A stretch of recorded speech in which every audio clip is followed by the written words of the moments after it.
NARRATION। Narration শব্দের অর্থ কি? উক্তি। ন্যারেশন শব্দের অর্থ কি? উক্তি। ন্যারেশন হচ্ছে দুই প্রকার। কত প্রকার?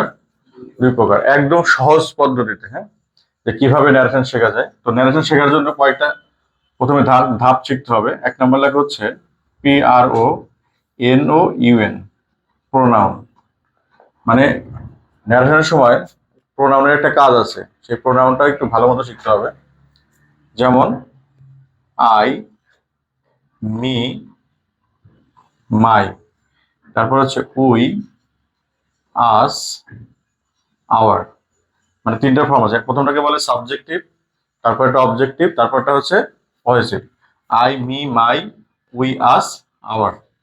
তারপর হচ্ছে ইউ, ইউ, ইউর। তারপর এটা আছে হি, হার, হার, হি, হিম, হিজ। তারপর হচ্ছে দে, দেম,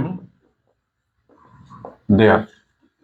এই কটা একটু ভালো মতো জানতে হবে। কিভাবে মুখস্থ করবা সবাই বলো। I, me, my. I, me, my, we, us, our. We, us, our. I, me, my, we, us, our. এটা সাবজেক্টিভ, এটা অবজেক্টিভ, এটা পজিটিভ।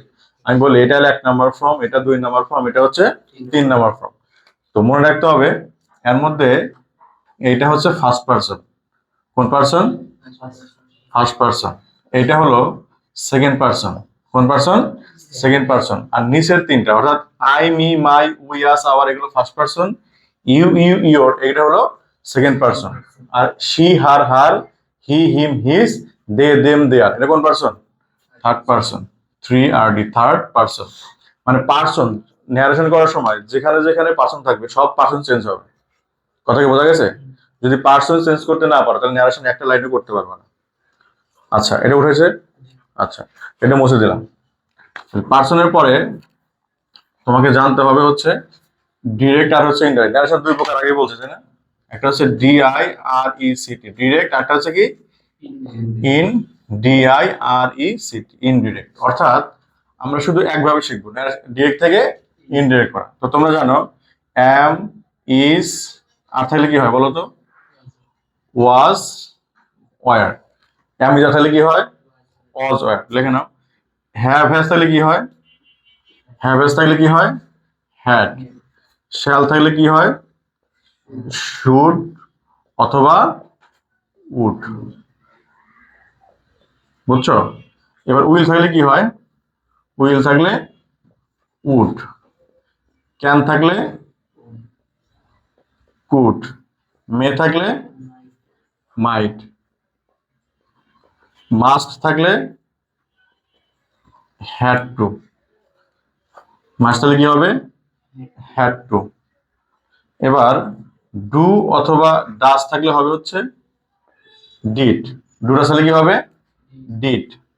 আর যদি ডিড থাকে তাহলে অথবা V2 থাকে তাহলে হবে had plus V3।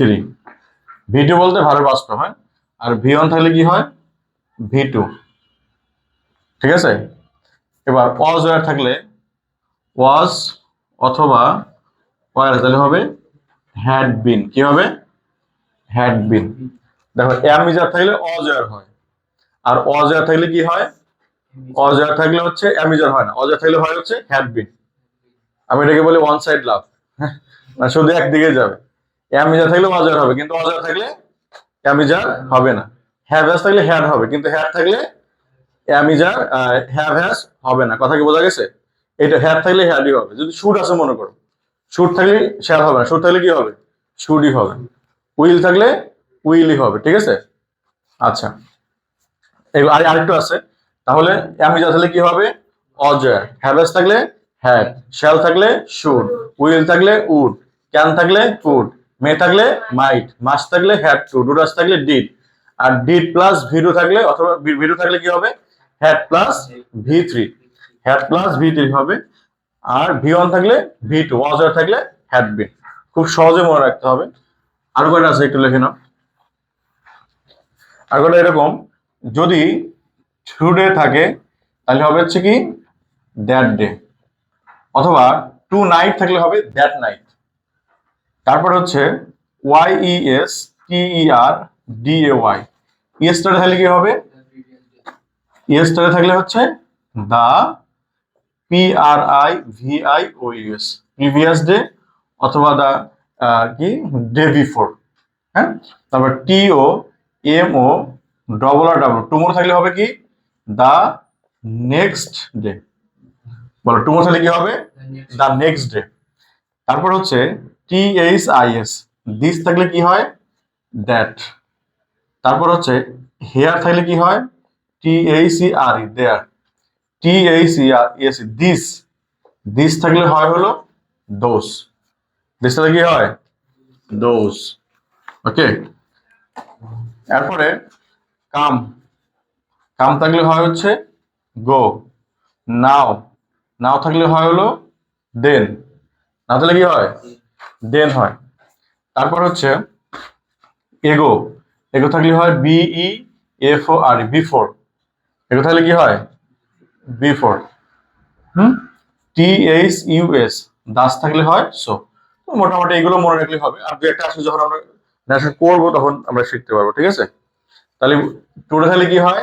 That day, today থাকলে দ্যাট ডে মুখস্থ কর, টুডে থাকলে দ্যাট ডে, ইয়েস্টারডে থাকলে দা প্রিভিয়াস ডে, টুমোরো থাকলে দা নেক্সট ডে, দিস থাকলে দ্যাট, হেয়ার থাকলে দেয়ার, দিস থাকলে দোজ, কাম থাকলে গো, নাও থাকলে দেন, এগো থাকলে বিফোর, ডাস থাকলে সো।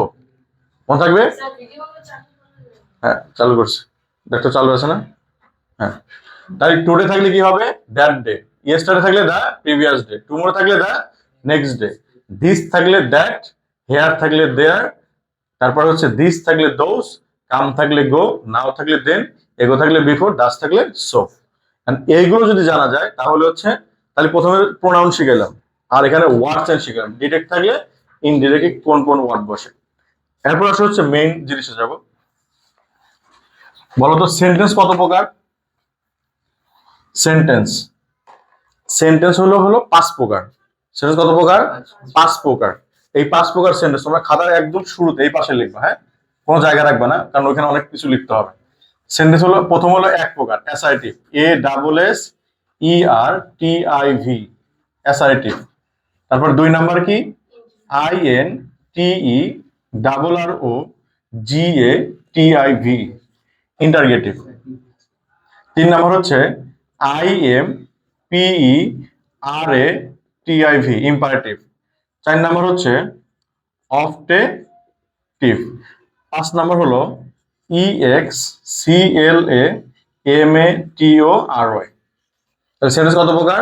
5 প্রকার, assertive, interrogative, imperative, objective, exclamatory. বুঝতে পারছো? তাহলে এই আমাদের সেন্টেন্স হলো 5 প্রকার। এই 5টা নিয়মে আসলে ন্যারেশন করতে হয়। 5টা নিয়মে কি করতে হয়? ন্যারেশন করতে হয়। ঠিক আছে, তো অ্যাসার্টিভে যদি করি তাহলে অ্যাসার্টিভ প্রথমে assertive, interrogative, imperative, objective, exclamatory. তো 5টা সেন্টেন্স আছে, তাহলে তোমাকে প্রথমে বুঝতে হবে যে 5টা সেন্টেন্সের কোনটা কোন সেন্টেন্স। এখন একটা সেন্টেন্স থাকবে, সেন্টেন্স দেখে তোমাকে বুঝতে হবে যে এটা অ্যাসার্টিভ নাকি এটা ইন্টারগেটিভ নাকি এটা অবজেক্টিভ। কথা কি বোঝা গেছে? আচ্ছা, তো মনে করো আমি এখানে যদি একটা এক্সাম্পল দেই, যে হি সেইড টু মি, সে আমাকে বলল, I am your best, FRIEND, best friend from today. Full stop, comma দিলাম। একটু লক্ষ্য করো, এই যে কমাটা, এই কমাটার নাম কি? Inverted comma. কমাটার নাম কি? Inverted comma. আর এই ইনভার্টেড কমার মধ্যে যেটা থাকে সেটাকে বলে রিপোর্টিং স্পেস। কি বলা হয়? Reporting space. আর যেটা বাইরে থাকে সেটা রিপোর্টিং ভার্ব। অ্যাকচুয়ালি এই রিপোর্টিং স্পেস এইটা দেখে আমাদের ন্যারেশন করতে হয়। এখন এই রিপোর্টিং স্পেসটা কমার মধ্যে যেটা থাকবে সেটা যদি অ্যাসার্টিভ হয় তাহলে আমরা অ্যাসার্টিভের মতো করে করতে হবে, ন্যারেশন করতে হবে। যদি এটা ইন্টারগেটিভ হয় তাহলে ইন্টারগেটিভের মতো করে ন্যারেশন করতে হবে। যদি এটা অবজেক্টিভ হয় অবজেক্টিভের মতো, এক্সক্লেমেটরি হলে এক্সক্লেমেটরির মতো। তাহলে ফার্স্ট অফ অল তোমাকে জানতে হবে যেখানে এটা কোন সেন্টেন্সে আছে। I am your best friend from today কোন সেন্টেন্সে আছে? Assertive sentence. তাহলে আমরা দেখে চিনলাম কিভাবে যেটা অ্যাসার্টিভ সেন্টেন্স, কারণ এটা সাধারণ বিবৃতি। তাহলে প্রথমেই লেখা হলো চেনার উপায়, মানে আমাদের সেন্টেন্সটা চেনার উপায়। অর্থাৎ অ্যাসার্টিভ সেন্টেন্সে সাধারণ বিবৃতি থাকবে। অ্যাসার্টিভ সেন্টেন্সে কি থাকবে? সাধারণ বিবৃতি। যদি দেখো I am your best friend from today, এখানে কোনো কোশ্চেন করে না, এখানে কোনো আদেশ দেয় নাই, উপদেশ দেয় নাই, ঠিক আছে, জাস্ট সাধারণভাবে বলছে যে আজকে থেকে তুমি আমার বেস্ট ফ্রেন্ড। তাহলে এটা হলো অ্যাসার্টিভ সেন্টেন্স। ঠিক একইভাবে ইন্টারগেটিভ সেন্টেন্স এর উপায় হলো কোশ্চেন মার্ক থাকে। কি থাকে? কোশ্চেন মার্ক থাকে। অপটেটিভ সেন্টেন্স চেনার উপায় হলো এখানে সাবজেক্ট থাকে না। কি থাকে না? সাবজেক্ট থাকে না, কারণ আমরা জানি যে ইম্পারেটিভ সেন্টেন্স ভার্ব দিয়ে শুরু হয়। আর এই সেন্টেন্স দ্বারা কি বোঝায়? আদেশ বোঝায়, উপদেশ বোঝায়, আর হলো তারপরে হচ্ছে কি অনুরোধ, অনুরোধ বোঝায়। কথা কি বোঝা গেছে? তার মানে ইম্পারেটিভ সেন্টেন্স আদেশ, উপদেশ, অনুরোধ বোঝায়, আর এখানে সাবজেক্ট থাকে না। কথা ক্লিয়ার? আচ্ছা, এরপর আসো অপটেটিভ সেন্টেন্স কিভাবে চিনবা। অপটেটিভ সেন্টেন্সে মে থাকে। কি থাকে? মে থাকে, মানে may you be happy, may Allah bless you. আবার এই সেন্টেন্স মনে রাখবা যে এখানে ইচ্ছা বোঝায়। কি বোঝায়? ইচ্ছা অথবা প্রার্থনা বোঝায়। আর ইসলামের সেন্টেন্সে এই জাস্ট এই চিহ্ন থাকে, মানে আনন্দ, দুঃখ, বেদনা, কষ্ট, ঠিক আছে, এগুলো ইসলামের সেন্টেন্স। তাহলে জাস্ট এইটুক সংক্ষেপে মনে রাখতে পারলেই হলো যে অ্যাসার্টিভ কি? সাধারণ বিবৃতি। ইন্টারগেটিভ কি? Question mark. ইম্পারেটিভ কি? সাবজেক্ট থাকে না, আদেশ, উপদেশ, অনুরোধ বোঝাবে। অপটেটিভে কি? মে থাকে, ইচ্ছা, প্রার্থনা, আর হচ্ছে হ্যাঁ। তাহলে আমাদের ফার্স্ট কাজ কি? ফার্স্ট কাজ হলো এই সেন্টেন্সটা চিনতে হবে যে কোন সেন্টেন্স। ওকে, চিনলাম যেটা অ্যাসার্টিভ সেন্টেন্স। তাহলে আমাদের এবার ন্যারেশনটা করা শুরু করি। তাহলে আমাদের এখানে হবে হি। এই যেহেতু এটা অ্যাসার্টিভ, অ্যাসার্টিভ সেন্টেন্সে সেই রুটে টোল বসে। সেই রুটে কি বসে? এই সেই রুটে টোল, তারপরে দিব হলো মি। এখন ঘটনা হলো এটা অ্যাসার্টিভ সেন্টেন্স, সেই রুটে টোল বসে। ইন্টারগেটিভ সেন্টেন্স হলো কিন্তু টোল বসতো না, তখন অন্য কিছু বসতো। তার মানে এক এক সেন্টেন্সে সেই রুটে এক এক জিনিস বসে। কথা বোঝো নাই? তাহলে যদি আমি এখন এখানে লিখবো যে সেইট উঠে, সেইট উঠে, তাহলে কোন সেন্টেন্সে সেই রুটে কি বসে? এই অ্যাসার্টিভ সেন্টেন্সে সেই রুটে বসে হলো টোল্ড। কি বসে? টোল্ড। অথবা যদি কোশ্চেনের অ্যান্সার দাও তাহলে REPLIED, রিপ্লাইড বসাতে পারো। মানে কোথাও কোশ্চেন করছে, কোশ্চেনের আনসার সবসময় অ্যাসার্টিভ সেন্টেন্সই হয়। তাহলে সেক্ষেত্রে আমরা সেই টুটে দিব টোল্ড না দিয়ে দিব রিপ্লাইড। ওকে, আচ্ছা, এটা যদি ইন্টারগেটিভ সেন্টেন্স হয়, কোন সেন্টেন্স হয়? ইন্টারগেটিভ সেন্টেন্স হয়, তাহলে ইন্টারগেটিভ সেন্টেন্সে সেই টুটে বসবে হচ্ছে আস্কড। কি বসবে বলো? আস্কড। তার মানে এই সেন্টেন্সটা যদি আমাদের ইন্টারগেটিভ হতো তাহলে আমরা এখানে আস্কড বসাইতাম। এরপরে যদি ইম্পারেটিভ সেন্টেন্স হয়, ইম্পারেটিভ সেন্টেন্স হলে তো আর টোল্ড বসবে না, আস্কড বসবে না। তাহলে সেক্ষেত্রে কি বসবে? সেক্ষেত্রে বসবে হচ্ছে order, ORDER, order, ADVISED, advised, অথবা REQUESTED, রিকোয়েস্টেড। অর্থাৎ অর্ডার মানে কি? আদেশ। এই বাক্যটা আদেশ বুঝালে অর্ডার বসাবা, উপদেশ বুঝালে অ্যাডভাইস বসাবা, আর অনুরোধ বুঝালে রিকোয়েস্ট। অনুরোধ ইংলিশ তো রিকোয়েস্ট, রিকোয়েস্ট বসবে। এবার এই সেন্টেন্স যদি ইচ্ছা প্রার্থনা হয়, তাহলে ইচ্ছা অথবা প্রার্থনা হলে আমরা কি বসাবো তখন? সেই রুটে বসাবো হচ্ছে প্রেড, PRAYD। প্রেড মানে প্রার্থনা, আর উইশ, উইশ মানে হচ্ছে ইচ্ছা। তার মানে যদি ইচ্ছা অথবা প্রার্থনা বোঝায় তাহলে উইশ অথবা প্রে বসে। যদি ইসলামের সেন্টেন্স হয় তখন কি বসবে? ইসলামের সেন্টেন্স হলে তখন বসবে EXCLI, exclaimed with joy। জয় মানে কি? আনন্দ। তার মানে এই ইসলামের সেন্টেন্স আনন্দ বোঝায় তাহলে আমরা কি বসাবো বলতো? exclaim with joy। আর যদি দুঃখ বোঝায়, exclaimed with SORROW, sorrow। আর যদি আশ্চর্য হয়ে যায় তাহলে exclaimed with wonder, WONDERED, wondered। কথা কি ক্লিয়ার? অর্থাৎ এক এক সেন্টেন্স এক এক বসে মুখস্থ রাখতে হবে। তাহলে অ্যাসার্টিভে কি হবে? টোল্ড। আর ইন্টারগেটিভে কি হবে? আস্কড। তারপরে ইম্পারেটিভে কি হবে? Order, advice, request. অপটেটিভে কি হবে? প্রেড অথবা উইশ। এক্সক্লামেটরিতে কি হবে? Exclaim with joy, exclaim with sorrow, exclaim with wonder। তাহলে আমরা এই পর্যন্ত বুঝলাম হি টোল্ড মি। কমা এটা তাহলে কি হবে? এটা অ্যাসার্টিভ সেন্টেন্স, কমা এটা কি বসে? দ্যাট বসে। কমা এটা কি বসে? ইনভার্টেড কমা উঠে দ্যাট বসবে। তাহলে মনে রাখতে হবে যে অ্যাসার্টিভ সেন্টেন্সে কমা উঠে দ্যাট বসে, সব সেন্টেন্স তো অ্যাসার্টিভ কমা উঠে দ্যাট বসে না, এক এক সেন্টেন্সে এক একটা। যেমন তাহলে আমরা এখন লিখবো হচ্ছে কমা উঠে, কমা উঠে। তাহলে কমা উঠে অ্যাসার্টিভ সেন্টেন্সে কি বসে? দ্যাট বসে। আর এটা যদি ইন্টারগেটিভ সেন্টেন্স হতো তাহলে কি বসতো? ইফ বসতো। কি বসতো? ইফ। আর যদি ডাব্লিউএস কোশ্চেন ইয়া করে, what, where, how, hmm, when, which, এইগুলো যদি কোশ্চেন করতো তাহলে আমাদের হোয়াট, হোয়ার, হাউ, হুম বসতো, ইফ বসতো না। তারপরে আবার যদি এখানে বসবে কি? টু। তারপর পরেরটা তো দ্যাট, আবার এক্সক্লামেটরি তো কমাতে কি বসবে? দ্যাট। তাহলে এইটুক যদি জানো তাহলে মোটামুটি সব সেন্টেন্সই করা যাবে। আচ্ছা, এবার আসো দেখো, হি টোল্ড মি, কমাটা আমরা দ্যাট বসালাম। এবার বলতো আই কোন person? First person. First person সবসময় বাইরের সাবজেক্টকে নিয়ে আসবে। ফার্স্ট পারসন কাকে নিয়ে আসবে? এটা খুব খুব ভালো করে খেয়াল করতে হবে। প্রোনাউন, ওই যে প্রথমে প্রোনাউন দেখালাম না, এই প্রোনাউন যদি চেঞ্জ না করতে পারো তাহলে এখানে কিন্তু সব ভুল হয়ে যাবে। যেমন হচ্ছে আই কোন পারসন, ফার্স্ট পারসন কোনগুলো জানি? I, me, my, we, us, hour.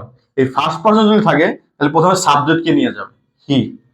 তাহলে আমাদের এখানে হি হবে। কিন্তু দেখো আই আই কয় নাম্বার আছে বলো তো? আই, মি, মাই, আই আছে কয় নাম্বারে? তাহলে এই হিরো ফার্স্টে এক নাম্বারে হবে, হি।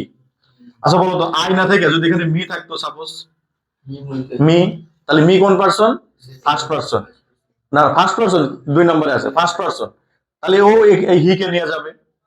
তাহলে হি আছে কয় নাম্বারে? দুই নাম্বারে। তাহলে সরি, মি আছে কয় নাম্বারে? দুই নাম্বারে। তাহলে হির দুই নাম্বার কি? হিম। তাহলে তখন হিম বসতো। আচ্ছা বলো এখানে মি না থেকে যদি মাই থাকতো, মাই কোন পারসন? First person. হ্যাঁ, তাও হি নিয়ে যেতাম। ফার্স্ট পারসন হলেই আমরা হি কে নিয়ে যাবো, সাবজেক্ট কে নিয়ে যাবো। তারপরে তাহলে যদি মাই থাকতো তাহলে আমাদের হির তিন নাম্বার কি? হি, হিম, হিস। তখন কিন্তু আমাদের এখানে হিজ হতো। মানে এভাবে চেঞ্জ করতে হবে, দেখতে হবে যে এক নাম্বার আছে এটার এক নাম্বার, দুই নাম্বার আছে এটার দুই নাম্বার, তিন নাম্বার আছে এটার তিন নাম্বার। তাহলে হি হবে এখানে। এবার বলো এ আমি যা থাকলে কি লিখে দিছি? এ আমি যা থাকলে লিখে দিছি ওয়াজ, ওয়ার। তাহলে হি ওয়াজ। এবার ইওর কোন পারসন? যত জায়গায় প্রোনাউন পাবা সব জায়গায় চেঞ্জ হবে। যত জায়গায় প্রোনাউন পাবা সব জায়গায় কি হবে? চেঞ্জ হবে। তাহলে হি ওয়াজ, ইওর কোন পারসন? সেকেন্ড পারসন হলে অবজেক্টকে ধরে, ফার্স্ট পারসন হলে সাবজেক্টকে, সেকেন্ড পারসন থাকলে অবজেক্টকে, আর থার্ড পারসন থাকলে কাউকেই ধরে না। কথা কি বোঝা গেছে? তাহলে হি ওয়াজ, ইওর কোন পারসন? ইওর হলো সেকেন্ড পারসন, কাকে ধরবে? অবজেক্টকে, মি কে ধরবে, মি কে নিয়ে আসলাম। কিন্তু বলতো মি গেল ঠিক আছে, কিন্তু ইওর কয় নাম্বারে আছে? ইউ, ইওর তিন নাম্বার আছে না? তাহলে আমাদের মিরও কয় নাম্বার হবে? মির তিন নাম্বার কি? আই, মি, মাই। এভাবে চেঞ্জ করতে হবে। কথা ক্লিয়ার? মানে এটা যদি এক নাম্বার থাকে এটা হচ্ছে এক নাম্বারই হবে, এটা যদি দুই নাম্বার থাকে এটা হচ্ছে দুই নাম্বার। ওই যে আই, মি, মাই তিন প্রথমে করেছে। তারপরে বেস্ট কোনো চেঞ্জ হবে না, ফ্রেন্ড কোনো চেঞ্জ হবে না, তারপরে ফ্রম কোনো চেঞ্জ হবে না। কিন্তু আমি টুডে লিখে দিছি না? টুডে তাহলে কি লিখে দিছি? ওই যে আমি যতগুলো প্রথমে লিখে দিলাম সবগুলো ভালো করে মুখস্থ করতে হবে। টুডে তাহলে কি হবে? That that day. তাহলে এভাবে প্রত্যেকটা সেন্টেন্সই করা সম্ভব। ঠিক আছে? তাহলে আরো এখন আমরা প্রত্যেকটা এভাবে প্র্যাকটিস করাই তাহলে ভালো মতো হয়ে যাবে। ঠিক আছে? আচ্ছা, এবার বন্ধ করে দাও।